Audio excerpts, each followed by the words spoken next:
Hello students, आज हम लोग स्टार्ट कर रहे हैं यूनिट 2 का third chapter, the last chapter of unit 2 which is skewness, moments and kurtosis. इस चैप्टर में हम लोग बेसिकली तीन चीज़ों पे फोकस करने वाले हैं। One is skewness, second is moments and third is kurtosis. तो ये तीनों टाइप है कि डेटा जो है वो डेटा किस तरीके से डिस्ट्रीब्यूट हुआ है उसको जानने के लिए यूज़ होते हैं तीनों मेजर्स। और उसमें आज हम लोग स्क्यूनेस के बारे में, आज के लेक्चर में हम लोग स्क्यूनेस के बारे में पढ़ने वाले हैं। ठीक है, तो चलिए स्टार्ट करते हैं विद स्क्यूनेस। तो स्क्यूनेस समझाने से पहले एक दो पॉइंट्स हैं जो मुझे आपको एक्सप्लेन करने पड़ेंगे, जिसके बाद ही आप स्क्यूनेस अच्छे से समझ पाओगे। So say for example, if I have this data set where xi and fi is given, where xi is 10, 20, 30, 40 and 50, और उसका फ्रीक्वेंसी जो है वो फ्रीक्वेंसी इस तरीके से दिया है 2, 4, 6, 4 एंड 2।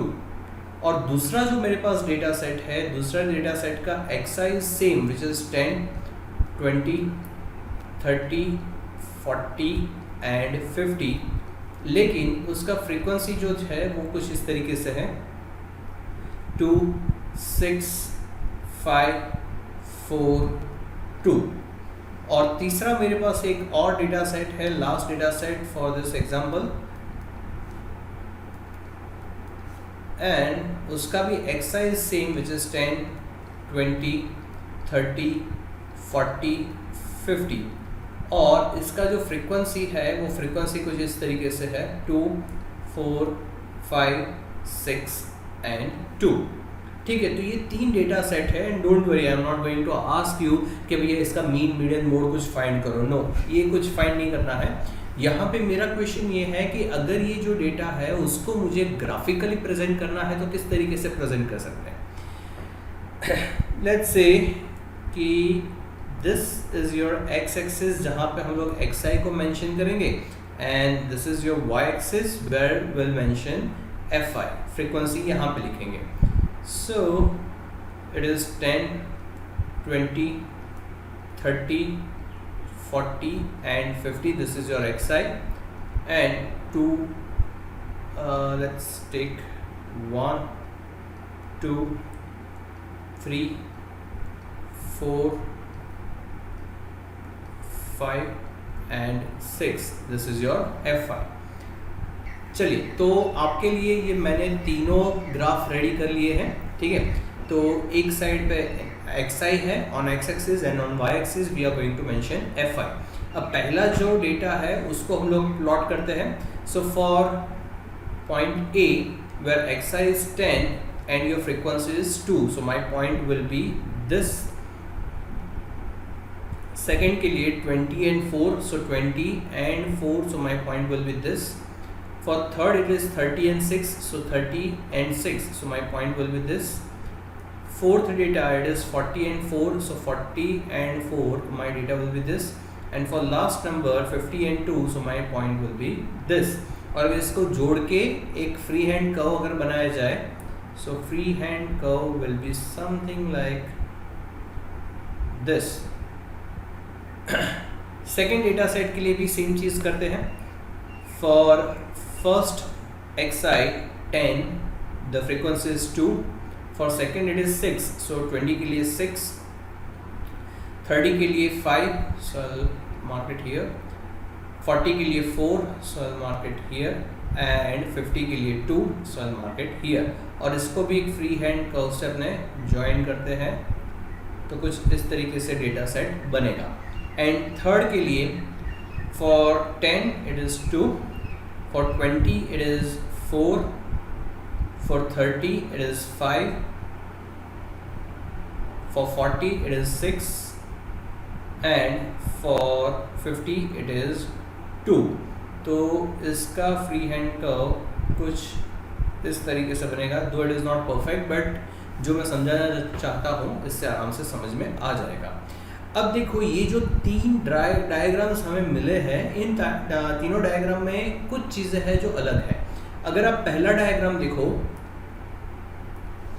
तो इसको अगर एग्जैक्टली बीच में से आप कट करते हो तो दोनों साइड पे हमें सेम प्रपोर्शन देखने को मिलेगा, यानी कि 2 4 6 4 2 फ्रीक्वेंसी जो है वो दोनों साइड पे सिमिलरली डिस्ट्रीब्यूटेड है अगर इसको एग्जैक्टली बीच में से काटा जाए, and that's why it is called symmetric distribution. ये जो डिस्ट्रीब्यूशन है वो सिमेट्रिक डिस्ट्रीब्यूशन है बिकॉज उसका डिस्ट्रीब्यूशन जो है वो सिमिलर है on both the sides.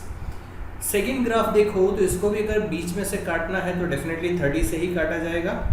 So this is the half portion, half way of the graph. और अब जब इसके दो पोर्शन देखो तो एक पोर्शन है जहाँ पे डेटा ज़्यादा कॉन्सेंट्रेटेड है compare to second portion, and that's why this is asymmetric distribution which is opposite of symmetric distribution। symmetric distribution का opposite distribution है ये, ठीक है, क्योंकि डेटा जो है वो सिमेट्रिकली डिस्ट्रीब्यूट नहीं है, असिमेट्रिकली डिस्ट्रीब्यूटेड है। और वैसे ही थर्ड पोर्शन भी अगर देखो जिसको 30 से अगर हम लोग कट करते हैं तो यहाँ पे भी डेटा दोनों साइड इक्वली डिस्ट्रीब्यूटेड नहीं है, यहाँ पे डेटा कम है जबकि यहाँ पे डेटा ज़्यादा है, and that's why this is also asymmetric distribution. और ये जो डिस्ट्रीब्यूशन का जो डेटा है उसका जो डिस्ट्रीब्यूशन है वो सिमेट्रिक है या असिमेट्रिक है। अगर असिमेट्रिक है तो लेफ्ट साइड ज़्यादा है या राइट साइड ज़्यादा है, इन चीज़ों को एनालाइज जब हम करेंगे तो उसको बोलते हैं skewness. So basically skewness is based on the sides कि कौन सी साइड पे डेटा ज़्यादा है, वो स्क्यूनेस से हमें पता चलता है, ठीक है। So either you will have symmetric distribution or you will have skewed distribution, ठीक है। जिसको हमने असिमेट्रिक डिस्ट्रीब्यूशन बोला उसका दूसरा नाम है स्क्यूड डिस्ट्रीब्यूशन, यानी कि एक साइड पे वो स्क्यू हुआ है, एक साइड पे ज़्यादा इकट्ठा है दूसरी साइड पे कम है, सो इट इज असिमेट्रिक और skewed distribution. So this is basically skewness. Kurtosis जब हम लोग देखेंगे तो कर्टोसिस में will talk about height of the distribution, but that is not the point right now, so we are not discussing it. Okay, so today our focus is on skewed distribution. So ये एक चीज़ आपको समझ में आ गई कि there are two types of data. One is symmetric distribution जहाँ पे एग्जैक्टली दो पोर्शन इक्वल होते हैं, and second type of data is asymmetric, यानी कि या तो लेफ्ट साइड पे डेटा ज़्यादा है या तो राइट साइड पे डेटा ज़्यादा होगा, so that is asymmetric distribution. चलिए तो इसी को ज़्यादा डिटेल में और ज़्यादा अच्छी तरीके से समझते हैं। Okay, so now we are looking at symmetric distribution. Symmetric distribution यानी कि जहाँ पे डेटा के दोनों साइड अगर डेटा को बीच में से डिवाइड किया जाता है तो both the sides have equal weights, तो it is called symmetric distribution. उसके कैरेक्टरिस्टिक्स देखते हैं, and this characteristics are very important. इसके ऊपर से कम एक एमसीक्यू आपको देखने को मिलेगा, ठीक है, कैरेक्टरिस्टिक्स ऑफ सिमेट्रिक डिस्ट्रीब्यूशन और कैरेक्टरिस्टिक्स ऑफ असिमेट्रिक डिस्ट्रीब्यूशन। उसमें दो टाइप के कैरेक्टरिस्टिक्स है, one is for positive distribution, second is negative distribution. तो ये जो कैरेक्टरिस्टिक्स हम लोग देखने वाले हैं, इन कैरेक्टरिस्टिक्स में से एटलीस्ट एक एमसीक्यू आपको डेफिनेटली देखने को मिलेगा एग्जाम में, दैट्स व्हाई काफ़ी अच्छे से समझ रहे हैं इसको। अच्छा, एक और चीज़ है, जब डेटा को आप बीच में से डिवाइड करते हो और दोनों साइड पे डिस्ट्रीब्यूशन सेम होता है तो आपका बीच वाला जो पोर्शन है, this portion will be your mean and that will be your median, and because height भी उसी पॉइंट पे आता है तो even your mode will be also same. So we can say that mean, median and mode, all three things will be same in symmetric distribution. Remember we are talking about symmetric distribution. तो जब symmetric distribution होगा तो mean, median, mode तीनों चीज़ें same आएगी। इसके ऊपर से एग्जाम्पल भी पूछे जाते हैं। सेकेंड चीज़, अब ये जो डिस्ट्रीब्यूशन है उसमें यहाँ पे कहीं पे हमें Q1 मिलेगा और यहाँ पे कुछ पोर्शन पे हमें Q3 मिल सकता है, that is your quartile 1 and quartile 3। अब यहाँ पे हम लोग देख रहे हैं कि क्वार्टाइल 1 से median, basically here our focus is median. Why median? Because median is basically Q2। So quartile 1 से मीडियन का distance will be equal to the distance from quartile 3 to median, यानी कि क्वार्टाइल 1 से आप मीडियन पे पहुँचो, उसमें मान लो कि 2 किलोमीटर लगते हैं जस्ट फॉर एग्जाम्पल, तो क्वार्टाइल 3 से मीडियन को पहुँचने में भी 2 किलोमीटर्स ही लगेंगे we are talking about symmetric distribution. This is possible only in symmetric distribution. ठीक है, and that's why this is your second condition that Q3 minus median will be equal to median minus Q1. अच्छा, इसको कई बार directly नहीं पूछते, इसका language जो है वो थोड़ा ट्विस्ट करके एमसीक्यू में पूछा जाता है, and that's why you should know the words for this condition. The quartiles are equidistant. ठीक है, there are two words, one is equal and second is distance. The quartiles are at equal distance from median and that equal distance का word मिलता है equidistant. ठीक है, so quartiles are equidistant from median. तो median से दोनों quartiles same distance पे खड़े हैं in symmetric distribution. The third characteristic is highest frequency is in middle. जैसे हमने देखा था कि यहाँ पे 2 था, यहाँ पे 4 था एंड यहाँ पे 6 था, देन 4 and 2. तो जो हाईएस्ट फ्रीक्वेंसी है वो मिडल में हमें मिल रही थी. So highest frequency is in the middle and other frequencies are same on both the sides. So यहाँ पे भी 4 है तो यहाँ पे भी 4 है, यहाँ पे 2 है तो यहाँ पे भी 2 है. सो मिडल में जो होगा वो सबसे हाईएस्ट फ्रीक्वेंसी में मिलेगा और दोनों साइड पे बाकी के फ्रीक्वेंसी जो है वो सिमिलर होंगे. इसके लिए एक और वर्ड यूज किया जाता है, it is a mirror image. यानी कि अगर आप इतना पोर्शन ले लो, फर्स्ट हाफ ले लो, तो फर्स्ट हाफ का अगर मिरर इमेज देखो तो ये second half is the mirror image of first half. So both the sides are mirror image of each other. And last word is it is bell shaped. Bell shaped मंदिर का जो घंटा होता है, ठीक है, yes. So ये जो बेल होता है सिमिलर शेप हमें मिलता है सिमेट्रिक डिस्ट्रीब्यूशन में, and that's why it is also called its shape is bell shaped curve. अभी हमने जो बात किया वो सिमेट्रिक डिस्ट्रीब्यूशन के बारे में बात किया. अब हम लोग बात कर रहे हैं असिमेट्रिक डिस्ट्रीब्यूशन, यानी कि ऐसा डिस्ट्रीब्यूशन जो सिमेट्रिक नहीं है, जो दोनों साइड पे सेम डिवाइडेड नहीं है. तो असिमेट्रिक डिस्ट्रीब्यूशन जिसको हम लोग स्क्यूड डिस्ट्रीब्यूशन भी बोलते हैं, और उसी से हमारे ये चैप्टर का टॉपिक है विच इज स्क्यूनेस. ठीक है, so let's see the formal explanation of skewness. Skewness means lack of symmetry, यानी कि जहाँ पे सिमेट्री नहीं है that is called skewness. The distribution which is non symmetric is called skewness distribution, skewed distribution. Basically it is skewed distribution. ठीक है, तो जिस डिस्ट्रीब्यूशन में सिमेट्री नहीं है that is called skewed distribution.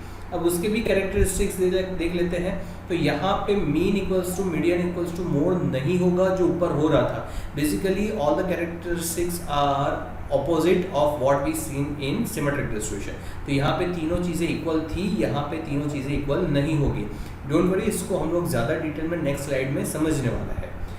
Second is Q3 minus m is not equal to m minus Q1, यानी कि quartile 3 से मीडियन का जो डिस्टेंस होगा वो डिस्टेंस m से Q1 का डिस्टेंस सेम नहीं होगा.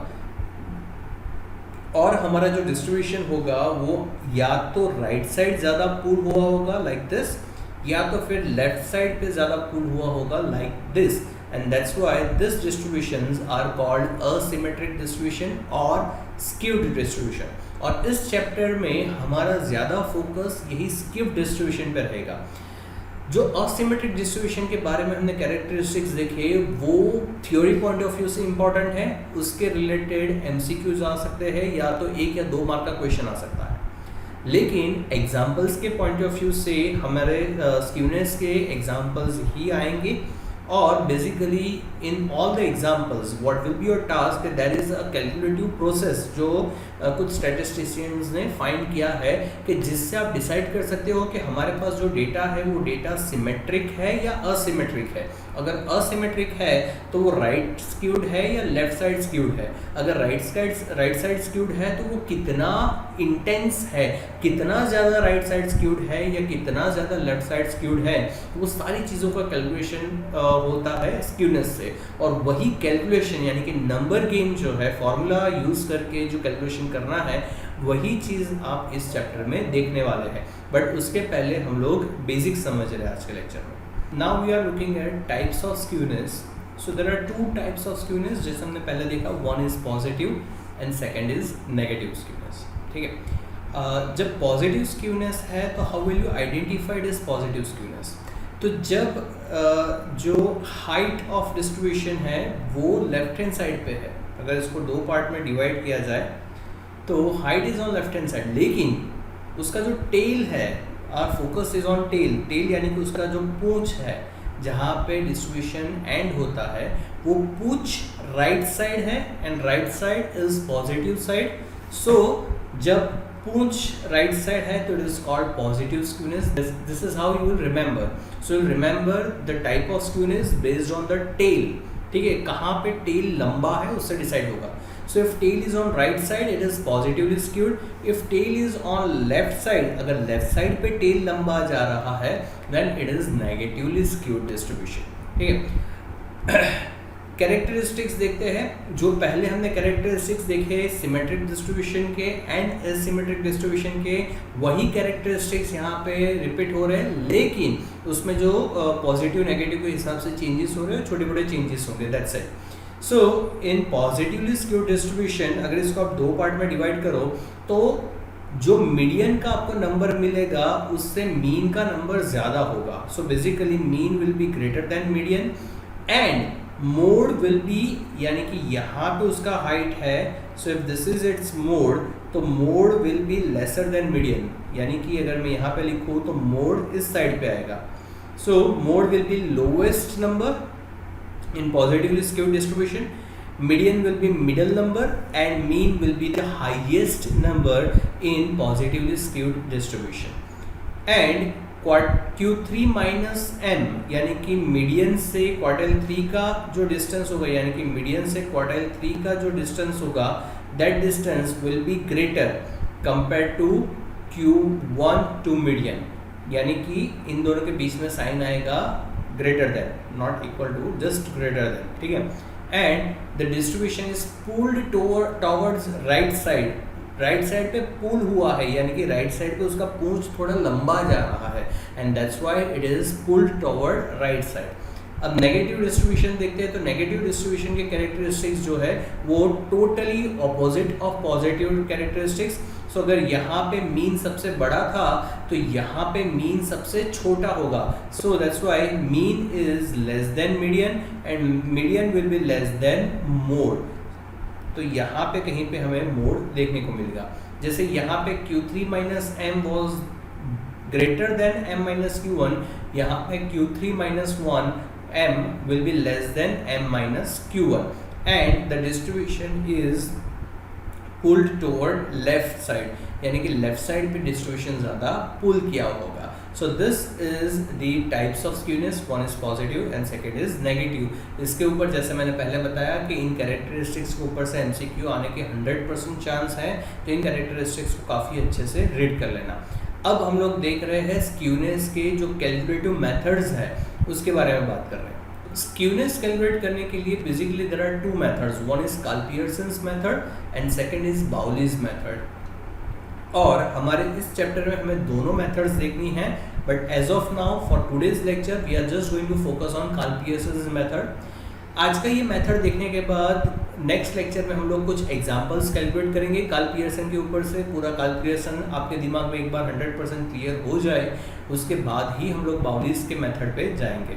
सो let's see what is Karl Pearson's method. यहाँ पे calculation is very easy, but again I am saying that base is central tendency. अगर सेंट्रल टेंडेंसी आपको अच्छे से नहीं आता, यानी कि मीन मीडियन मोड कैसे कैलकुलेट करना है, Q1 Q3 कैसे कैलकुलेट करना है, standard deviation which was in dispersion, तो अगर ये चीज़ें आपको अच्छे से कैलकुलेट करने की नहीं आती है, then pause the video, go back to those lectures, again revise it, make sure that you know all the formulas and all the methods, how to calculate the methods of central tendency, then come and see this lecture. Otherwise आगे आपको calculation नहीं आएंगे. So for dispersion also and for the skewness moment kurtosis also, central tendency methods are very very very important. ठीक है, चलिए start करते हैं. अगर central tendency आता है तो यहाँ पे calculation बहुत यानी बहुत easy है. Let's see. सबसे पहले हम लोग देख रहे हैं स्क्यूनेस कैसे कैलकुलेट करेंगे. तो skewness is basically mean minus mode. That's it. Mean का वैल्यू है, उसमें से मोड का वैल्यू माइनस करो and that difference is your skewness. If mode is defined, यानी कि अगर आपके पास मोड का वैल्यू है तो। लेकिन अगर आपके पास मोड का वैल्यू नहीं है, जैसा हमने देखा था कि there were some cases where mode was ill defined, यानी कि मोड को डिफाइन नहीं किया जा सकता था, तो in that case we will use this formula which is 3 into mean minus median. ठीक है, यहाँ पे मोड की जगह पे हम लोग यूज करेंगे median, but that is only case where mode is ill defined. यानी कि मान लो कि एग्जाम में आपको इंफॉर्मेशन दी है जहाँ पे मोड का वैल्यू दिया है, या तो फिर जो हमें डेटा दिया है उस डेटा से मोड कैलकुलेट करना पॉसिबल है, तो फिर you can not use this method, you are not allowed to use this method if mode is defined. Our always priority will be this method. अगर पहले मेथड से यानी कि मीन माइनस मोड से आंसर नहीं मिल पाता, मोड कैलकुलेट नहीं हो पाता, तब भी आप सेकेंड मेथड यूज करोगे, otherwise you are not allowed to use second method.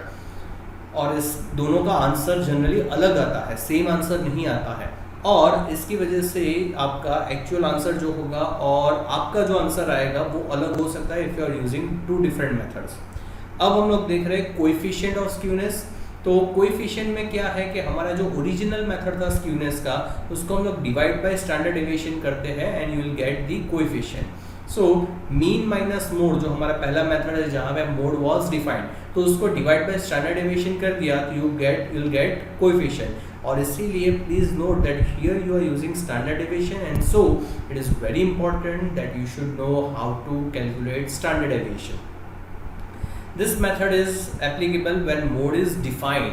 ठीक है, और जब आपका आंसर आएगा तो आंसर -1 से +1 की रेंज में आएगा, और उसी से आप डिसाइड करोगे कि ये पॉजिटिव स्क्यू है, नेगेटिव स्क्यूड है या सिमेट्रिक डिस्ट्रीब्यूशन है। सेकेंड मेथड यानी कि when mode is ill defined, तो in that case our coefficient of skewness, C stands for coefficient and SK stands for skewness. So coefficient of skewness will be 3 mean minus median divide by standard deviation. So यही था 3 mean minus median, उसको अगेन हमने divide किया standard deviation से, लेकिन इसका जो आंसर आएगा वो -3 से +3 के अंदर आएगा। तो इससे -3 या +3 से डिसाइड होगा कि वो जो डिस्ट्रीब्यूशन है वो पॉजिटिव स्क्यू है, नेगेटिव स्क्यू है या सिमेट्रिक डिस्ट्रीब्यूशन है। डिसीजन मेकिंग, अब जब स्क्यूनेस आपने कोएफिशिएंट ऑफ स्क्यूनेस फाइंड किया तो उससे डिसीजन कैसे लेंगे, तो अगर skewed distribution, if coefficient of skewness is more, अगर कोएफिशिएंट ऑफ स्क्यूनेस ज़्यादा है तो will say that it is skewed distribution. If coefficient of skewness is less than will say it is less skewed distribution, and if coefficient of skewness is 0 then we'll say that it is symmetric distribution. अब I am explaining this in this context. ठीक है, so -1 से +1 are the possible answers, -1 to +1, and बीच में हम लोग लेते हैं 0। अब मान लो कि आपका कोएफिशिएंट ऑफ स्क्यूनेस का आंसर आया -0.87, तो पहली चीज है because it is minus so it is negatively skewed. अगर कोएफिशिएंट ऑफ स्क्यूनेस का आंसर आपका आता है +0.72, तो फिर because it is plus then we can say it is positive skew. इससे फर्क नहीं पड़ता कि पीछे का नंबर बड़ा है या छोटा है, उससे कोई फर्क नहीं पड़ता। If sign is negative then it is negatively skewed. If sign is positive then it is positively skewed. And इन दोनों के बीच में if your coefficient of skewness is equal to 0, that means there are no signs and it is exactly 0, then it is symmetric distribution. तो ये पहले decide हो गया कि positive negative कैसे डिसाइड करेंगे। It is very easy. अगर आपका आंसर पॉजिटिव आया तो इट इज़ पॉजिटिवली स्क्यूड, अगर आंसर नेगेटिव आता है तो इट इज़ नेगेटिवली स्क्यूड। अब देखो because it is 0.87 यानी कि it is very near to -1 and that's why we can say that it is more skewed, ये ज़्यादा skew हुआ है। ठीक है, more skewed but negatively skewed। वैसे ही 0.72 is also near to +1 and so we'll say that this skewness is also more skewed। ठीक है, positively but more skewed। इसकी जगह पे अगर आपका कोएफिशिएंट ऑफ स्क्यूनेस का आंसर आता है मान लो कि -0.15, सो -0.15 वो -1 से ज़्यादा 0 के नज़दीक है। -0.15 कुछ यहाँ पे आपको मिलेगा and that's why will say that it is negatively skewed but it is less skewed, so it is less negatively skewed. वैसे ही अगर आपका कोएफिशिएंट ऑफ स्क्यूनेस का आंसर आया प्लस 0.23, तो ये 0.23 जीरो के नज़दीक आएगा, यहाँ पे कहीं पे आएगा। सो ये 1 के ज़्यादा नज़दीक नहीं है, 0 के ज़्यादा नज़दीक है, and that's why I will say that it is more, sorry it is also less but positively skewed. So this is how you will take the decision कि अगर पॉजिटिव आंसर है तो पॉजिटिवली स्क्यूड, नेगेटिव है तो negatively skewed. अगर वो 0.5 से बड़ा है तो इट इज मोर स्क्यूड, 0.5 से छोटा है तो इट इज लेस स्क्यूड, और अगर आंसर 0 है then it is symmetric distribution, it is not skewed. So that's it for today. Next lecture में हम लोग इसके एग्जांपल्स देखेंगे। आज का आपका होमवर्क है कि ये जो भी मैंने स्लाइड्स दिखाई आपको, इन सबकी नोट्स आपको लिखकर सबमिट करना है। So that's it for today students, bye.